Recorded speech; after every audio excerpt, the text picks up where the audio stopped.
In this short video, I'll show you the settings that you need to change in order to install Windows 11 on Asus motherboard that does not support by default because security boot is off.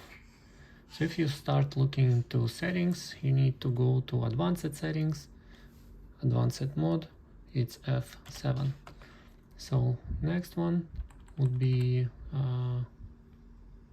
any of these settings, doesn't matter.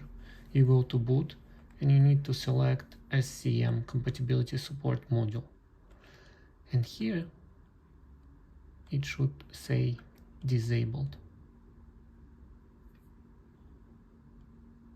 Once you say disabled and save settings,